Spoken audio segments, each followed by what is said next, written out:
Today we are going to in geomorphology. We are going to learn about topography, landforms, and geomorphology. Okay, so let's start today's lecture.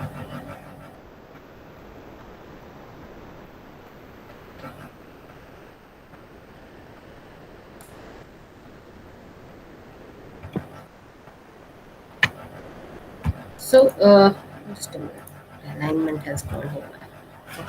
So today, first we will address river topography, landforms and topography, aeolian landforms, coastal landforms, and then we will have glacial landforms and so on. Okay, so let's start with basic definition of topography, landforms, and geomorphology. So it refers to the elevation and relief of earth surfaces. Topography is reference to the elevation and relief of the earth surface. Okay, so it these landforms are topographic features or features on the earth surface. It can be hills, plateaus, valleys. All these areas are called landforms. And geomorphology is the study of the earth surface, processes, and landforms. So here there is an images that represent the same area of earth surfaces, and they show the three different ways we can view these landforms. Here we in contours we can see. Okay, here in image, aerial image we can see. Okay, and here there is a pictographic representation of where we can see the different elevation and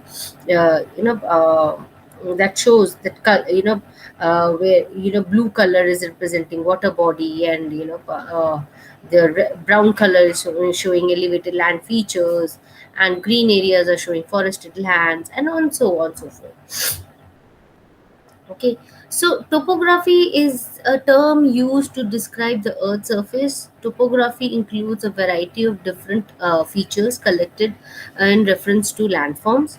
Topography is measured by difference in elevation across the Earth's surface. Difference between high and low elevation are referred to as change in relief. Scientists examine topography using varieties of different sources, that is ranging from paper topography, map representation, to digital elevation model development using specialized geomorphic geographic information system, that is GIS system, which is commonly used in nowadays. Now here there is a image in South Carolina, image which it has been shown that how Blue Ridge rivers are starting from Blue Ridge Mountains, and this is the middle coast, and as it is coming to the plains, as the elevation is declining, and it is going and falling into coastal areas and making a delta. Okay, so this elevation relief ranges from about 4,500 feet in Blue Ridge regions to zero degree feet elevation along the coastal plains.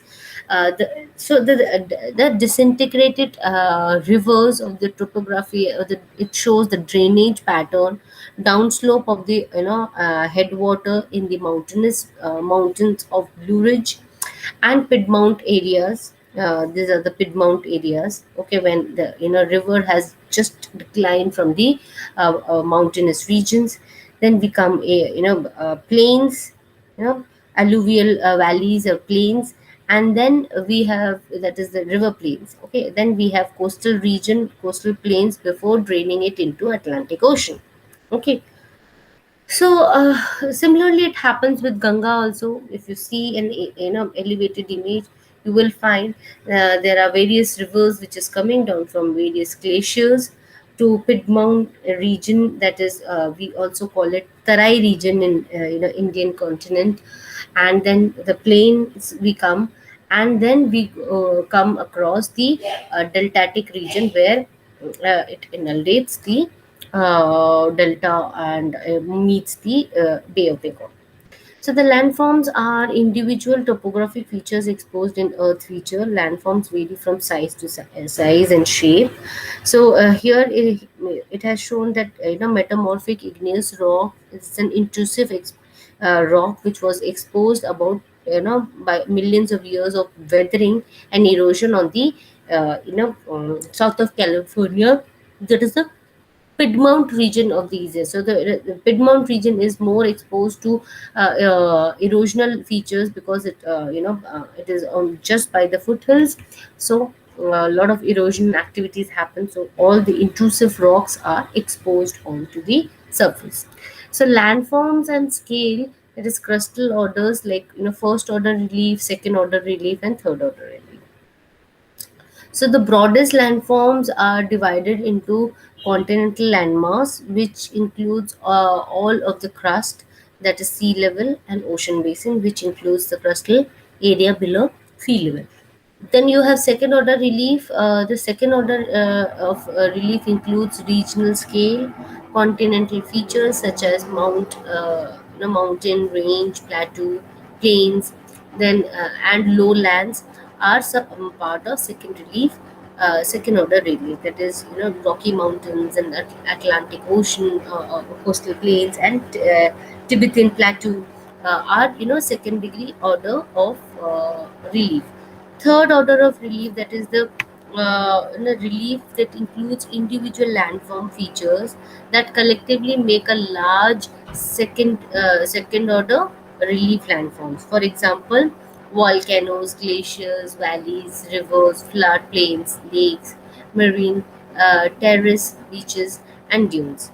So major landform categorized within the third order of relief may also contain many smaller features or different types of single features.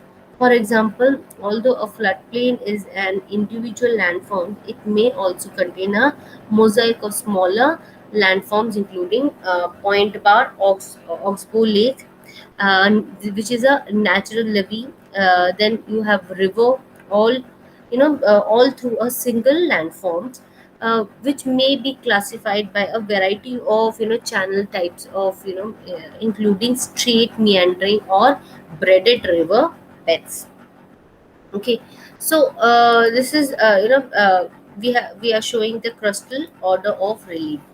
Okay, that is the first order crustal order relief, or the first order relief, that is the continental landmass and ocean basin. Okay, so and the second order relief, that is major continental landforms, which if you see here, major continental landforms, which is here shown in the the red or the darker shades. Then you have third order landforms, which is again beaches, rivers, okay, and mountains. Okay, so geomorphology is the process-based or study of land features. So geomorphology will define physical form or shape of landforms, elevation and topographic relief features, land form orientation. Then you have distribution of landforms. Then pattern associated with landforms and topography, land features related to elements and the landscape of the environment, landform or geomorphology that is being altered by human activities, land features or geomorphology, which is the outcome or the effect of human beings. Now, the informationism is a common theory that helps the earth scientists that the states, the present is the key to the past. Okay, so by studying the geomorphology, we are better able to interpret the origin of the landforms and infer the future elevation within the landscape. Now, such applications are simply important for predicting, preventing, and mitigating natural hazards, impact of human, and managing natural resources for future generation. So here we have, two images which illustrates the concept of uniformitarianism, and one here on the left it shows an important, im- impairment of ripple mark on the sandstone, and similarly, current ripple form the right image. That this is the image, the ripple of the water is showing this, what is happening on the sandstone in the image here. Okay, so if present is the key to the past, we can infer that the sandstone rock formed in a low energy fluvial environment similar to the condition in the here at the current image.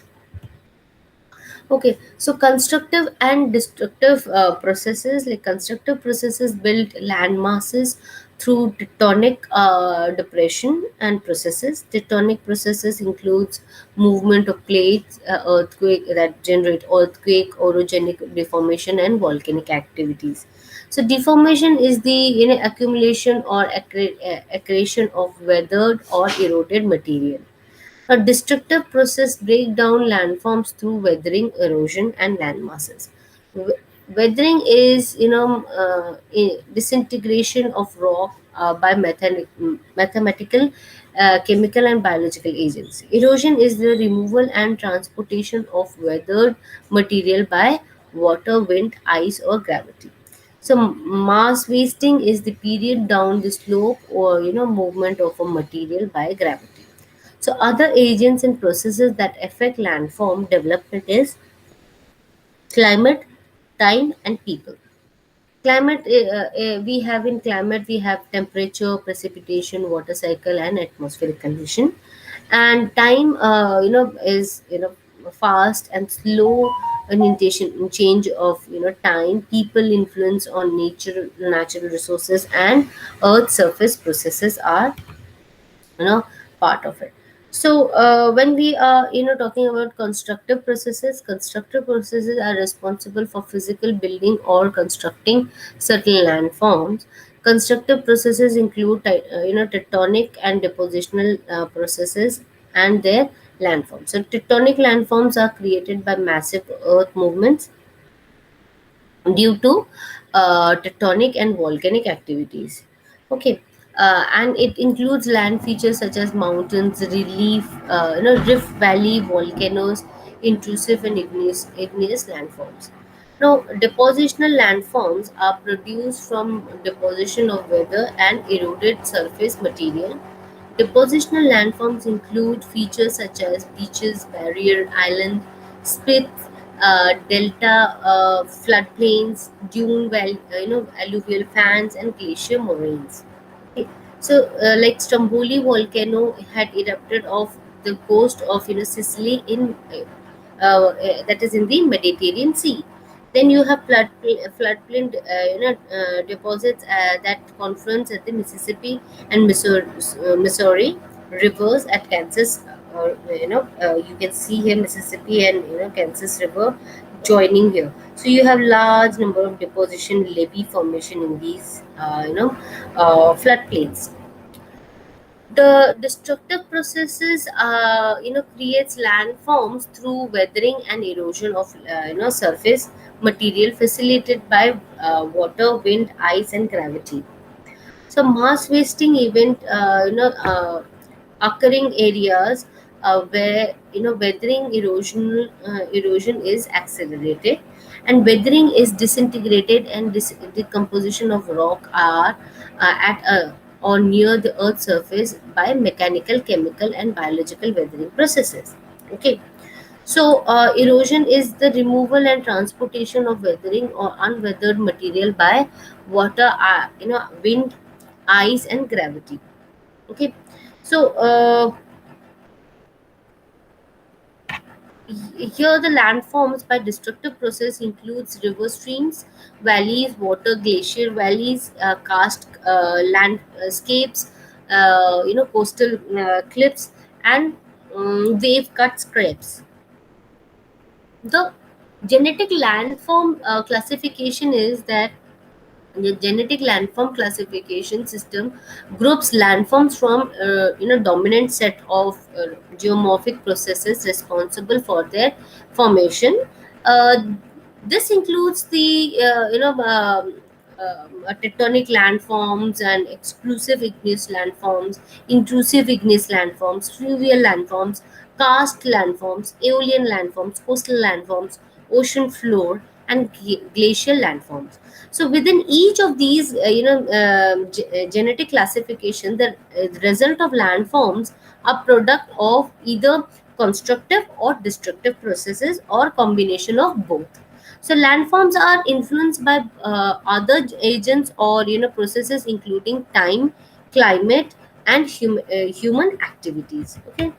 So, tectonic landforms, that is mountain, that orogenesis and deformation, folding, faulting, are part of tectonic landforms. Even fractures on this surface. Now, domes and basins. This is host and gulfs and relief rift valleys are the features that you can see because of the tectonic landforms. The major mountain ranges like Rocky Mountains, Appalachian Mountains, Himalayas, and Andes are again because of tectonic movements and orogenesis. So, orogenesis is the thickening of the continental crust and building of mountains over millions of years, and it is basically translated from a Greek word that is birth of mountains, oros. Okay, so in Greek, oros means mountains. So orogeny encompasses all the aspects of mountain information, including plate tectonic, terrain accretion, regional metamorphism, thrusting. Then you have folds, faulting, and even igneous intrusion. So orogenesis is primarily covered in the plate tectonic section of the Earth science and material. But the important to see here is the landform section, because it includes a deformation process responsible for mountain building. Okay, so here if you see in the Blue Ridge Mountain in America, and Shivaliks in India, the Piedmont region were formed by multiple orogenic events when rocks formed from the upliftment of metamorphized folds, and the folds and the thrust from the information on the mountains. It includes the section of the first line of Himalayas or Appalachian mountain ranges. Okay. Now, deformation process or alter the earth crust by extreme stress or pressure in the crust is and in the mantle. So most deformation occur along the plate margin of the plate tectonic movement. Folding and faulting are the most common deformation process. Folding occurs when rocks are encompassed by such that the layer buckled and folded. Faulting occurs when the rock fracture under the accumulation of extreme stress by compressed and tensional forces. So both these folds are biotite rich genesis of this Piedmont region. So the areas where folds are most pronounced contain greater amount of quartz from the granitic composition of the rock. So the scale card shows us that the rocks on the left contains a fold, so a smaller fold than the rocks on the larger, on the right side. If you see here, we have smaller folds here in this, and we have a larger folds in the rocks here. So folding occurs when rocks are compressed and deformed, and they buckle under the stress. So if you see with a piece of paper, if you hold one end of the paper and push from another end, you will start seeing a, what do you call, uh, a fold into the paper. If this movement is from both the ends, what happens, the fold starts happening at the both the ends. The crust of the fold, where the rock layer slopes down from the anticline, and the valley of the fold, where the layer slope towards the lower axis of the syncline. Okay, it's called syncline. So this is called syncline. Okay, and this is called antiline. The uplifted area is called anticline. Okay, so anticline and syncline can take a slightly different depending on the compressional force that is working on it. So very intense compressional force from tight isocline folds will have less intense compression forces produced on the folds. Okay, so they will have a asymmetrical folds. The fold can be symmetrical, upright, overturned, or curved folds. Okay, so fold pushed over and the way over into it by a side is called recumbent. With recumbent means when a fold is turning over again, so it is called recumbent. Okay, so this twisting and tilting during the rock deformation and compression can cause fold to form at a different angle. Okay, now folding, the anticline exposed here, if you see here, this is an anticline which has been exposed due to the constructional things on the here by the roadside. You will see the folds clearly visible on the side of the mountain. Okay, and then syncline, you can see here again. This is the two valley, this is the syncline in this area, between the two peaks you can see the depression area is syncline. So overturn is when the fold turns over after folding again. So overturn fold on the here on the table rock genesis of the South Californian Piedmont. The rock is hammered into to see the scale. If you see how it is double in turn changing. Okay, and recumbent is again when the fold is several times turning over uh, to one pressure. Okay, so faulting, no, faulting happens is result when the rock fails under the deformation process. A fold is a planar discontinue along with the displacement of the rocks. Okay, so this usually what happens in normal rock at fault planes has a hanging wall move down relative to the rock below the fault plane and footwall. Whereas reverse rock have the hanging wall move up uh, relative to the footwall. Okay, this is the reverse fault. And then what happens in strike slip is that it slips either side nearly vertical fault plane move in a horizontal manner. Oblique fault is normal or reverse fault that have some strike slip movement, or when the strike slip fault have normal or reverse movement. Okay, so this is how it works. Okay, now this is an image, just hold on.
Yeah. So, faulting, how it works now. Now, faulting, that is normal fault. That is, this is a cross section. If you see here in this image, this feature is moving this in this direction, and this feature is moving in that direction. Okay, so it will have a reverse fault. Okay, uh, when when they are moving like this will call normal fault. It will have a slip, a hanging wall. Then you have reverse fault, where this feature, which is moving upward, and this feature is moving downward, it will have a inclined hanging wall. So it is called reverse fault. Okay. Slip strike fault is where uh, the two features are moving on a horizontal plane. If you see, it is moving on a opposite direction.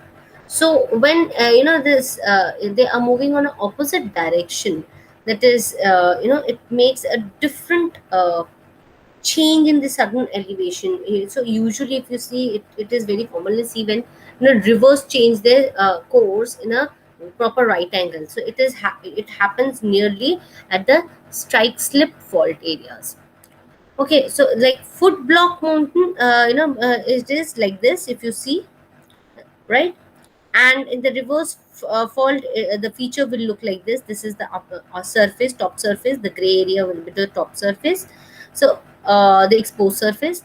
So in the first normal fault, it will look like this. Okay, and in the reverse fault, it will look like this. In the strike fault, it will have the surface pressure will have a different feature crossing over. Okay. So faulting, like here in San Andreas Fault, it is a large fault system in North America, and it turns for nearly about 780 miles through Western California, and in some places with width of about fault zones is about 60 miles. So San Andreas Fault is transform boundary between Pacific Belt in west and North American Plate to the east. So the Pacific Plate is moving northward and against the North American Plate. So the motion generates earthquake along the fault that poses significant hazard to the people and alter the physical features altogether. So if you see here, what is happening here, this is a Pacific plate which is moving in this direction on the northward, and the American plate which is relatively moving in this direction. Now, even when the plates are moving in different direction, you can say that each plate will have mm, a different speed, moving movement speed. So on that also the features will differ. So here the offset stream of the river will show you. Like I've told you, in in slip strike type of uh, plate movement, you will see that if, like this is a river which is flowing here, and this is a slip strike. One slip is moving in this direction, and the other one is moving in this direction. So suddenly the river is turning at a right angle. So it is also shows a fault feature. So these two fault features from the American continent is clearly shows that there's a slip strike type of fault features. Like even when you cut this um, land feature, you will see that there is this type of stone which is placed little on a higher elevation to this. They are not matching, they're not sitting together, they're not like when we try to sit make jigsaw puzzle, we try to match it, they are not sitting together. Why they are not sitting together? Because the two faults are moving in a different direction. Now, features and joints. So the joint occurs when a rock breaks, but there is no displacement of the faults. Okay. So when there is no displacement of the faults with breaks, joints are not regular features, but occurs in a set within a given type or area of rocks. Right. So The fractures are broken into rocks and are often in a singular form and random features, and are not associated with a set of joints. Fractures often occurs in association with faults or folds. So the crustal movement, deformation, or other tectonic related movement can cause rock to joint for the fractures. So the joints and the fractures from compression, tension, and shear pressure can range in size from millimeter to kilometer. Okay. Now, common forms of joining or columnar uh, uh, jointing or sheets or jointing or the tensional joints are basically types of joints that you can come out. Columnar joint occurs when igneous rocks cools and develop shrinkage joints along the pillar like columns. Then you have sheeting joints, occurs when the layer of rock releases pressure and exfoliate the long parallel planes. Then you have brittle fractures and tensional joints. They are caused by regressional extensive compression or elongated pressure along the fold in the crustal rock. Now, some joints is obvious that the process that cause it may be known or difficult to identify. Okay, the fractures or joints create a variety of path or water to flow through, which weakens the rock facility facilitates chemical, biological, or mechanical weathering process in the way. Okay, so like joints here, if you see the joints, there are different types of joints here. If you can see, this is a columnar joint. Okay, this is again uh, a different type of columnar joint from the top surface. Again, this image shows a vertical joint bedded with sandstone in Snake Range in Nevada desert. Okay, these two images are example of these two example of columnar joints, and this is an example and of a hexagonal column joints of a rock, hexagonal. So if you see, the rock actually cuts into a hexagonal shape. Okay, so then you come to domes and basin, which is a large elongated folds formed by broad wrapping processes, including mantle conversion and isostatic adjustment, or swelling from the hotspots. Okay, so upwrapping process dome, while downwrapping process basin. Upwrapping is called dome and downwrapping is called basin. So geologists identify domes and basin structure by stratified age of rocks and folds. So dome contains strata which increase in age towards the center as the younger layer are eroded from the top of the shield. Okay, whereas basin contains strata which is youngest towards the center and oldest rock from the flank side of the region. Okay, so like here in this image, you can see that the oldest rock here, that is the Cambrian shield. So what is happening here? It is showing the illustrating the pattern of sedimentary strata, and the green color shows what do you call the on the map. It represents the youngest rock which are on the upper Pennsylvania region of America, that is around the Great Lakes of America. And the rock progressively increase in age towards the periphery, where the reddish range here. This is it. It increase in the reddish range. So this is a basin, and this is a dome. Okay. Then no, because of these tectonic plate movement, hosts and garbons and are some of the type of features which we can see on the land feature. So like basin and ranges, like host and carbon topography is generally by normal faulting associated with crustal extension. The central block, that is the termed as carbon, which is the central block, uh, is bounded by normal fault, and the carbon drops the crust separately. Okay, so the carbon from an elongated valley that is bounded by uplifted ridge like mountainous structure referred to as host. Okay, just hold on.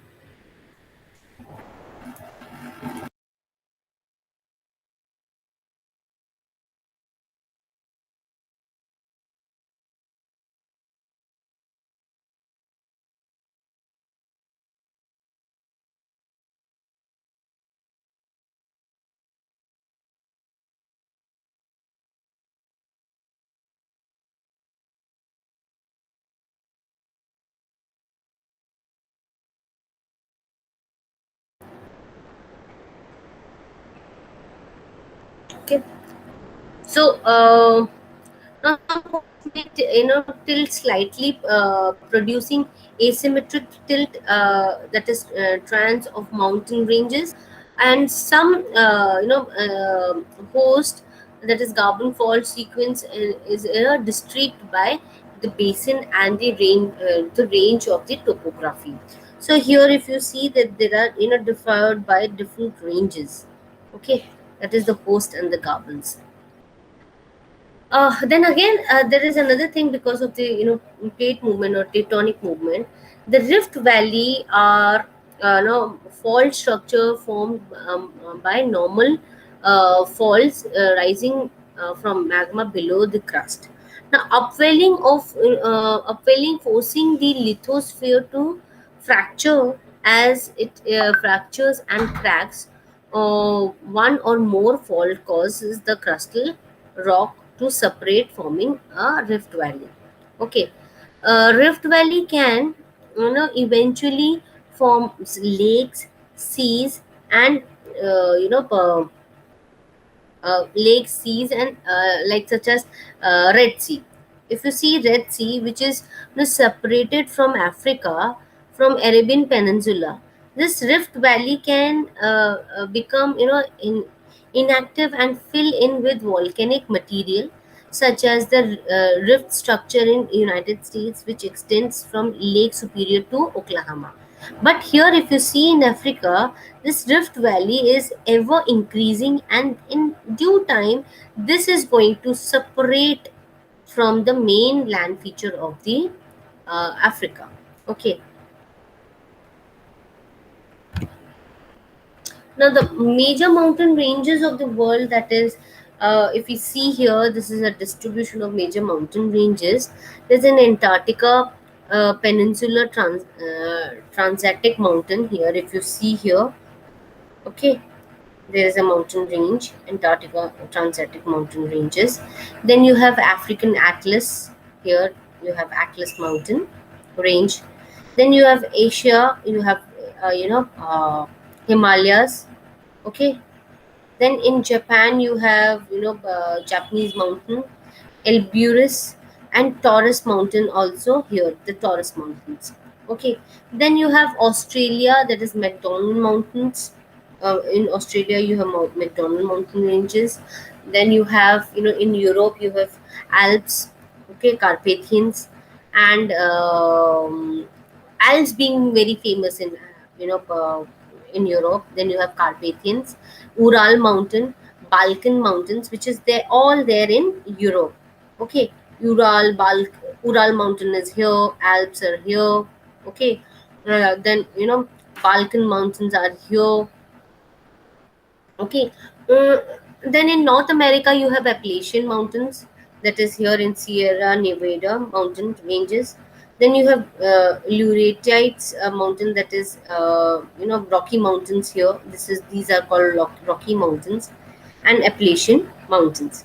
Then here in South America, you have Andes mountain ranges, which has then you have here in Brazil you have Brazilian highlands. Okay, so Rocky Mountains. which extends from the northern part of Colombia to Texas, and forms a Latmian orogeny of 40 to 80 million years ago. Now, Colorado Front Range, which is you know again part of this mountain ranges. Okay, similarly, if you come to India, you will come that our Indian mountain, the Himalayan mountain ranges are starting from Hindu Kush. Okay, so there's a Pamir North, where it is spreading different mountain ranges from Pamir North. So Himalaya is also starting from Pamir North, and it is going all the way down to the Southeast Asia, that is till Malaysia. Sorry, Burma. All right. This is all for the mountain ranges, and tomorrow we are going to cover the river and the coastal features. So far, have a nice day.